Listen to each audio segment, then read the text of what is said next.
This is episode 274 of Bella in Your Business. Hi there, I'm Bella Vasta from Jump Consulting.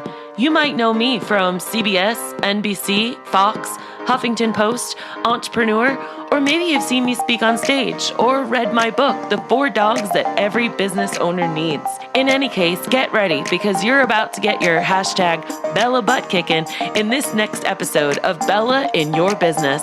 So what do you say? Let's get ready and jump!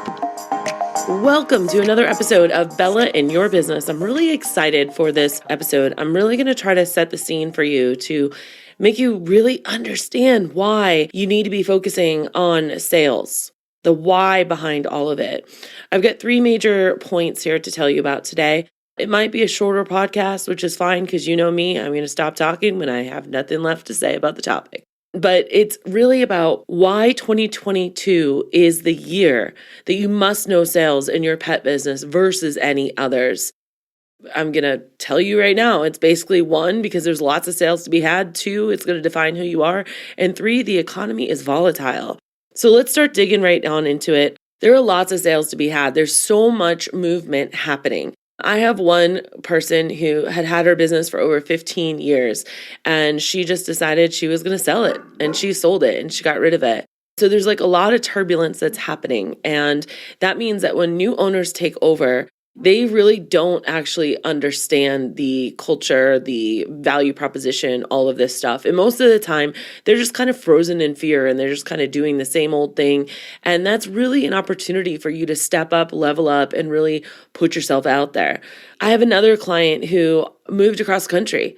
She moved from Florida all the way up to Vermont or like somewhere up in New England. And the thing is she sold it to one of her clients. But the thing that happens is that this happens fast. Okay.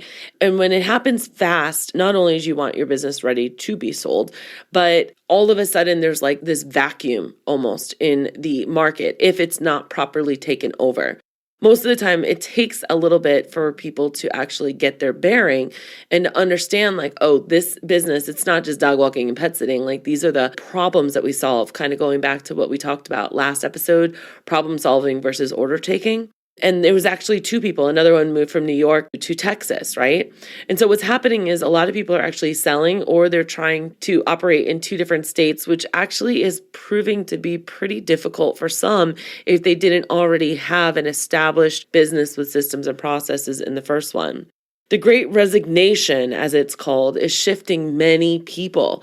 And so maybe it's not the actual business owner who thinks that they're going to ever be getting out or moving or selling, but it's their partner or their spouse that all of a sudden is getting a better job offer or a better opportunity someplace else. And it's causing them to sell their business and move. So that is a really great time for you to really talk about things like how well you're established and leverage all of the collaborations, hopefully, that you've been doing in your community. And that is going to give you a leg up on sales. It's going to show the potential customer that you have this longevity. There's a lot of ways that you can leverage that, and that's going to be really important. The second thing is defining who you are. So how your sales process makes them feel determines if you're actually good at sales. So there's a couple different examples I can throw out here, but are you just like any other company where people just sign up and then they start getting all these templated emails because you have things so automated that it literally is all automated and there's no personability with it? Or is it going to make people feel like so excited to spend money with you? There's lots of different ways to do this. The how, we're not talking about the how necessarily today, but these are things that you want to think about. So you work so hard at marketing and getting them in, but once they're in, how does your sales process make them feel? Are you consulting with them? Again, are you solving problems? Or are you giving them a menu and saying, here, choose from the menu? Also, how unique is your service? Do you only do hour-long walks? Do you only do hikes? Do you specialize in something? Or are you just like pick of the mill, whatever you want, we do it all, and we don't really specialize in anything? When you can really double down and say that, we do midday dog walks Monday through Friday. That's what we're really good at. And here's why.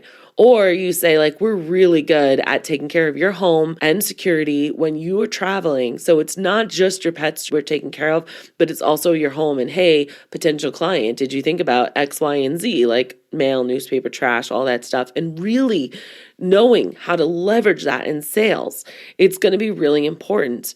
How unique is your whole entire experience? Because that really defines who you are.